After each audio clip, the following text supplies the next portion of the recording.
So, my first video about Bat history in the media is going to be about Batman, the film serial. First off, for those of you who don't know, a film serial is a movie, quote-unquote, presented in different parts over a number of weeks. 13 chapters is usually the max. So, say 1 week, you see the first part, and then the next week you see the second part. So this is, say, seeing a TV series in the movie theater.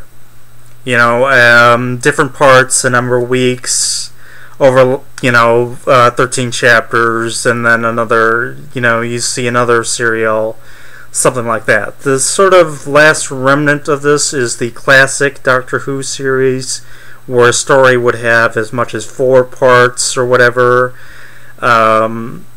and, to be divided up. Rather than seeing a movie all at once, you're seeing it in different parts. And sometimes, there are good things and there are bad things about movie serials. Sometimes the story can be meandering and not really go anywhere.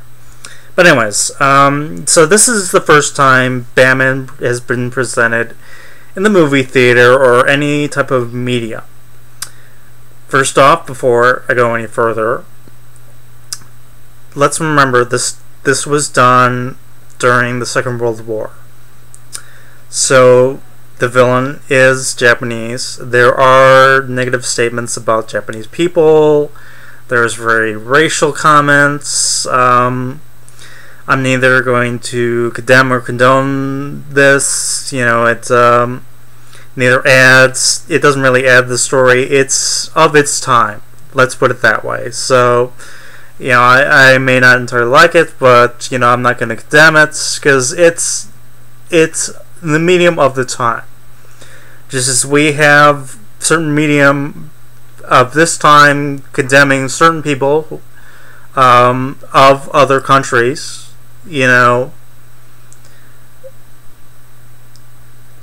that's what this time period had. This is neither a good thing nor a bad thing. So I'm not going to excuse it any more than I already have. So let's just continue on from that. Again, this is the first time Batman has been in theaters.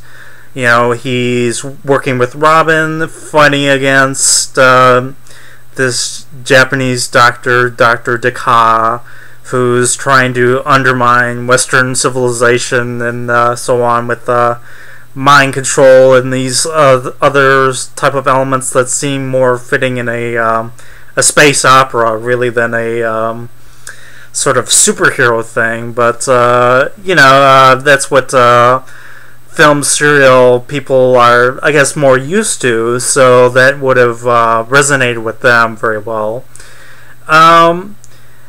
It's probably not the best version of Batman, but it's important for, say, the history of Batman in media.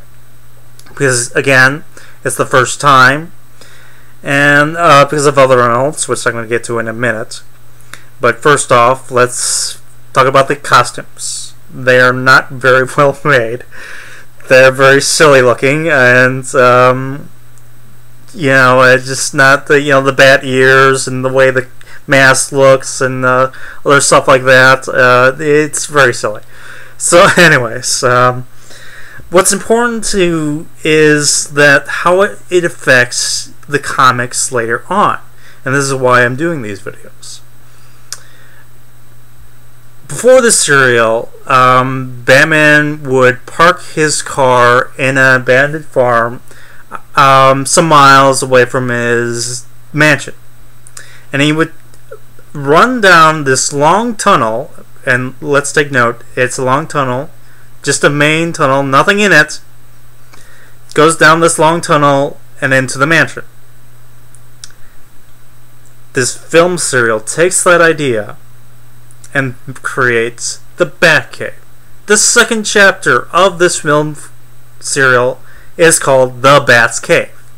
So this is the birth of the Batcave.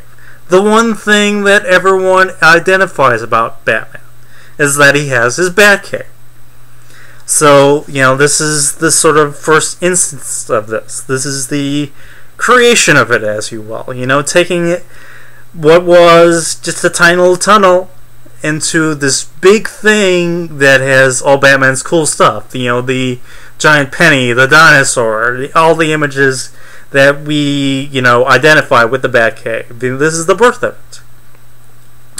Also, before this movie, Alfred was introduced into the comics as a comic book character. He's fat, he's rotund, so, he's a figure of fun, comedy. We're kind of making fun of him, that he's clumsy and fat and whatever.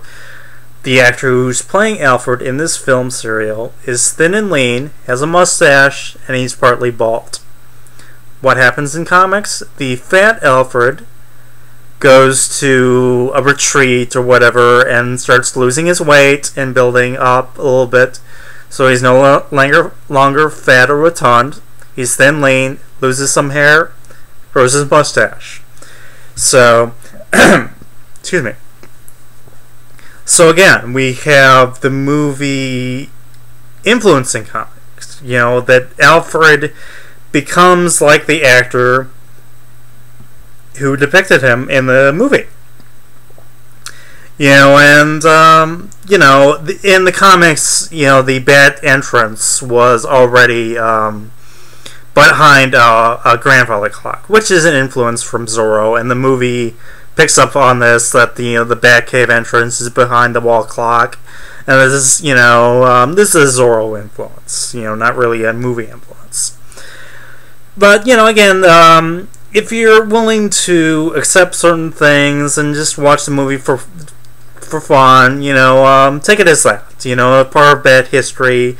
Again, in this film serial, the plot is a bit meandering. It doesn't really go anywhere in some parts. One moment it's about one thing, then the next it's about a uranium mine, and other elements like that. Oh, by the way, for those of you who like film serials and have watched a lot, you will see a certain actor who's been in others. It's Charles Middleton, who played Ming the Merciless in the Flash Gordon film serial. So be on the lookout for that, for those of you who like the Flash Gordon film serials. So anyways, this first series, had its faults, I admit that.